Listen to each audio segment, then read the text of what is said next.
En banlieue parisienne, 335 000 €. Aujourd'hui, l'agent immobilier le fait visiter à un acheteur potentiel. Mais depuis 4 mois qu'il est en vente, c'est la même histoire qui se répète. Il n'y a pas de rangement, il n'y a pas de... Ouais. Les visiteurs ne sont pas convaincus.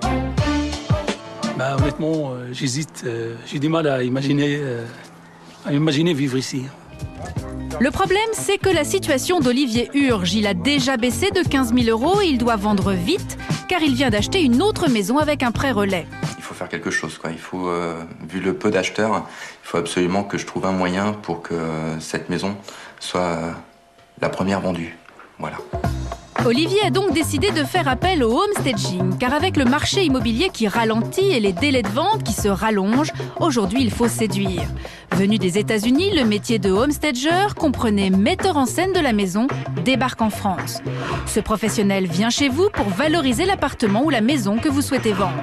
Alors, comment ça marche? Quels sont les trucs et les astuces des homestagers? Et surtout, peut-on mieux vendre?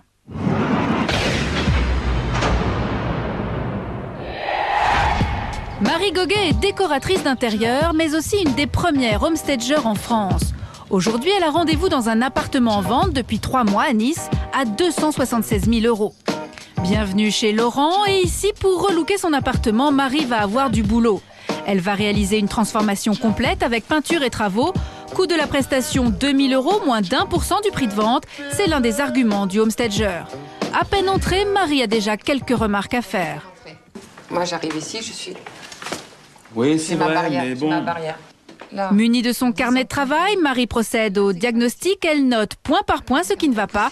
Et elle est impitoyable. Aucun détail ne lui échappe. Petite trace. Oh là là. Là, on va être obligé de repeindre. C'est la caisse du chat? Ça, c'est la caisse du chat, ouais. Ce qui me dérange, c'est ça. Bon. Laurent croyait s'en sortir avec le rideau, mais Marie a l'œil aiguisé. Voilà. Ah, mais c'est des rideaux, mais ils sont sympathiques, ces rideaux. Très sympathiques, ces rideaux. C'est pour cacher la porte? Ou pour, cacher l'état de la porte? Ouais, l'état de la porte. Tout cela paraît couler de source et pourtant, les propriétaires manquent souvent de recul et ne s'occupent plus trop du lieu qu'ils vont quitter. Une fois le diagnostic effectué, Marie part faire ses achats dans un magasin de Nice où elle a ses habitudes. Marie achète spécialement des accessoires pour l'appartement de Laurent. Elle lui loue le temps de la vente, libre à lui de lui racheter. Généralement, ses achats représentent 50% du montant de sa prestation. Grosso, pour un 3 pièces, il faut compter dans les 1 000 € à peu près pour relooker l'ensemble de l'appartement. Bon, ça va des rideaux, aux coussins, beaucoup, un petit peu de vaisselle de présentation, lumière, beaucoup de lumière, bougies. Et puis les petits objets comme ça qui sont sympas et souvent indispensables pour justement créer des ambiances qui parfois n'existent pas dans les lieux. Pour trouver ses clients, Marie travaille depuis 3 mois en partenariat avec des agences immobilières de Nice. Le principe est simple, l'agent immobilier trouve un bien qui ne se vend pas. Il propose au propriétaire de rencontrer le homestager et à lui de le convaincre. Le bénéfice, l'agence vend plus vite et améliore son image. Du coup, le métier de homestager, retour à Nice avec Marie. Aujourd'hui, c'est le grand jour, la transformation. Laurent et ses filles sont mis à contribution. Il faut désencombrer, mais surtout dépersonnaliser. Exit les vieux bibelots et les photos de famille. Les futurs acheteurs doivent pouvoir s'approprier les lieux. Étape suivante, la peinture. Il faut faire disparaître du mur les nuances de jaune que Marie avait pointées du doigt. Là, je vais repeindre en gris bélier, ce qui va donner de la luminosité et de la propreté à la pièce. Et on va pallier tous ces petits défauts d'usure naturelle de peinture. Et le jaune, c'est à éviter comme couleur? C'est pas très bon, le jaune. Il est bien en décoration, mais en upstaging, il est pas bon. Pour limiter les dépenses, Marie fait aussi de la récup, comme ce rideau retrouvé au fond d'une malle. Un petit coup d'agrafeuse et hop, c'est un nouveau placard dans la cuisine. Donc je fais avec ce que j'ai et de toute façon quelque chose de propre. Une des règles du homestaging, c'est donc de recycler. Et Marie ne manque pas d'imagination pour valoriser le vieux fauteuil vert du salon. 8 € le mètre, 2 petits nœuds sur le côté, et voilà, il a une seconde vie.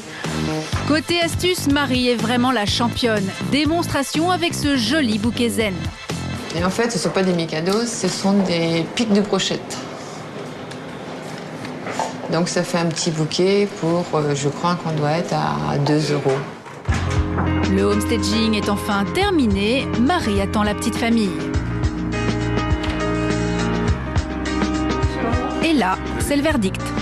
Alors, Honnêtement, c'est vrai que j'ai l'impression de rentrer dans un... J'ai l'impression d'avoir acheté un appartement. J'ai l'impression d'être dans un nouvel appartement, voilà. plus joli. Ah, c'est très bien. Moi, j'ai un seul qualificatif, c'est tellement bien que je ne vends plus. Ah oui, c'est pas le but, c'est pas le but. Oubliez les plantes au milieu du salon, le jaune fade des murs et tout le bazar. En 2 jours, le changement est flagrant. Une nouvelle peinture, une ambiance lounge dans des tonalités grises et noires et une déco moderne. Il faut maintenant que cela plaise à un éventuel acheteur. Carlos était déjà venu visiter avant le homestaging. C'est transformé, quoi. Je veux dire, c'est le jour et la nuit, hein. Sincèrement. Mais reste la question la plus importante. Et est-ce que vous seriez intéressé? Je serais intéressé, oui. Après, on va voir avec monsieur. On va rentrer dans les détails. On va rentrer dans les détails, voilà. Mon métier va commencer. Depuis tous positifs.